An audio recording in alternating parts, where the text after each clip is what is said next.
What's up, guys? Barry Gaming here, back with some more Idle Heroes, and today we're going to be talking about that age-old question. Should I orb? So, we're going to go over the event that's coming up this week. It's a tough one, because we're going to look at the calendar as well, and if we are on this 4-week event rotation, Prophet Orbs really doesn't come up to any event whatsoever, whether it's a first week, second week of event, whatever you want to talk about. It doesn't line up with any of the holidays, at least from what I see. I'm going to do it with you guys and show you on the screen. We're going to see what holidays might line up, because typically holidays are the events that we get the bonus rewards for using Prophet Orbs. So first off, let's jump into it. Let's see what the calendar says.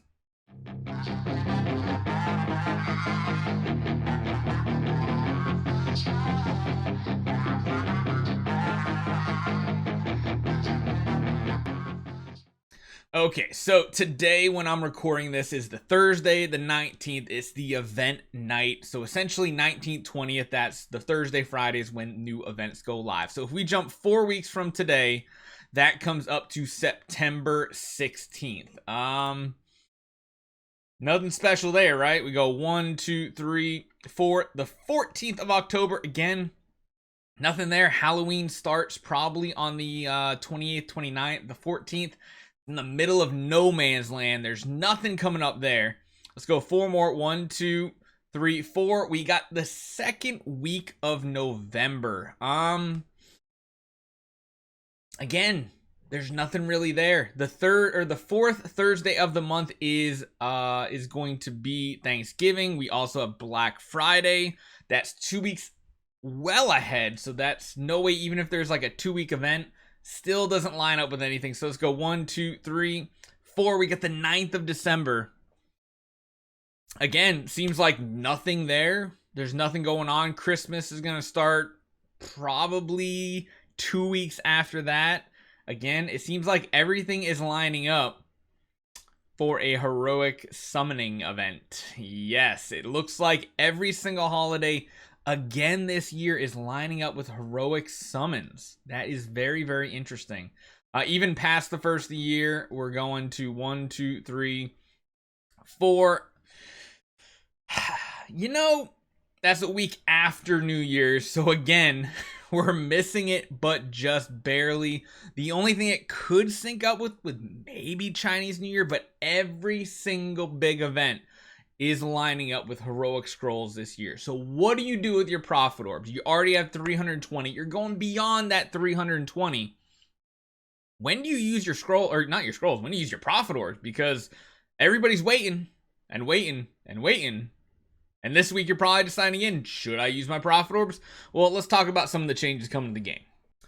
So this week we have a Prophet Orb event. Of course, the Core of Transcendence, the relics, they're just always there. There's nothing different about that. But we do have Waldeck and Delacium, two very, very strong Abyss heroes in Sealand. Well, should you orb for them? I mean, typically we say if there's no bonus rewards coming from doing Prophet Orb loops, you typically want to save, but I feel like we've been doing that for quite a while because no events have really lined up with profit summoning events in quite a while. Usually you want to try to get a pay-to-win artifact, at least some 5-star hero chest, cores, anything. Cores of Transcendence, just something to go with Prophet Orbs, but it keeps missing the big events. So what do? You might be up to 440 Prophet Orbs, 500, 600.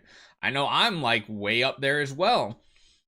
Well, since, you know, we can't find an event to give us bonus stuff, we need to now talk about one of the big changes that are coming, and that is Sealand. So with the addition of upcoming Sealands 21 through 25, we really have to reprioritize where our progress on our account is going. Previously, you get 20, that's good to go because that unlocks more damage that you can deal in Vortex, which again is one of those endgame game modes. We have tons of PvE content right now. Like, I know everybody always says, oh, this game is designed for PvP whales, but we have Sealand editions, we have Tower editions, we have Vortex editions, we have Arc, we have Realms Gate. We have so many endgame PvE game modes right now. it's kind of getting kind of limitless. Like, we have more PvE content to do than PvP by a long shot. We even lost PvP modes because the focus is shifting to PvE. So, do you want to progress in these Sealands? That's the question you need to ask yourself.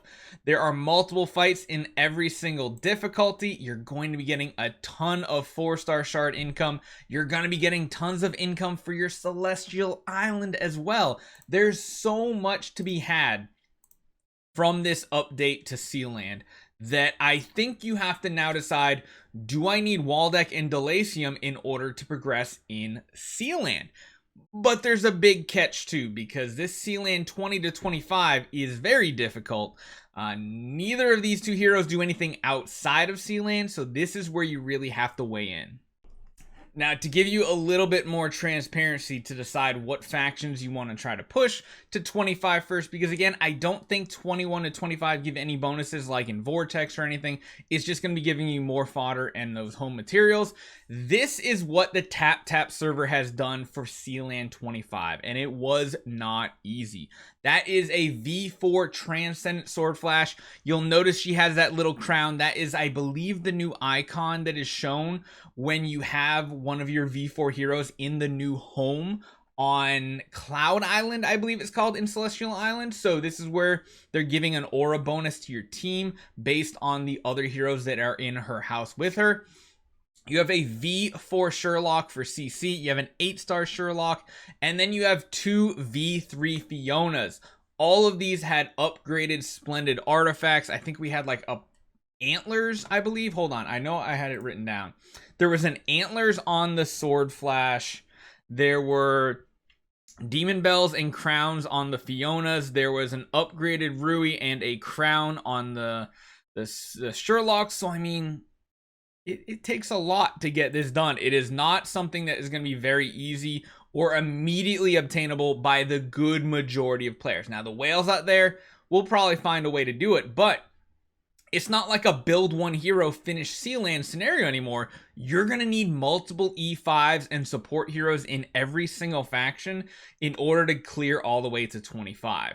You're also going to need Void Imprints. You're going to need probably Transcendence heroes. Now, Sword Flash, this is probably one of the easier ones because Sword Flash is by far the most devastatingly damage-dealing Transcendence we have so far. The hardest might be Dark right now, but we'll be getting a Dark Transcendence hero in 3 months. You also have the Amun-Ra cheese that can kind of help, you know, shields. They do tons of things for you. There is possibilities that Dark should be easy. The ones that sound really hard, Abyss. Abyss sounds really hard. Queen is great, but she's gonna need other 5 stars dealing damage with her, I believe. You got Forest. Forest, it depends on how strong Vesa is, but a lot of people got rid of their Garudas. What are we gonna do? We gotta figure out solutions. So you really need to decide when it comes to these Prophet Orb events, do I need this hero for Sealand? Because I think that is the most important question nowadays, especially if you already got all the regular Sealands done.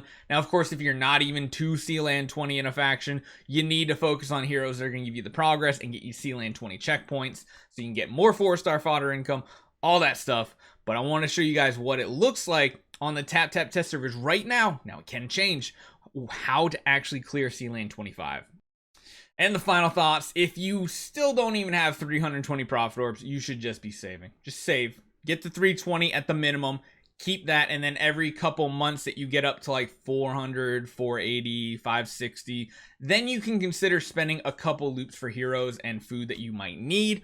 If you are in the early game, you don't even have an E5 hero, you should probably be doing at least 80 Prophet Orbs, probably about 80 Prophet Orbs every event until you get your first E5. After that is when you start saving up for the bigger events to get artifacts, hero copies, all that fun stuff. So hopefully this helped you guys out. I know I could probably make this video every single month and you guys would still love watching it to see if anything's changed. It's the age-old question, should I Prophet Orb? The answer right now, I think, is no. With a little notation of, unless you really need Abyss Sealand progress, because these two heroes don't really do anything outside of that. So hopefully you guys enjoy this one. Let me know what you guys think. Let me know if you're going to Prophet Orb, and I'll see you guys next time.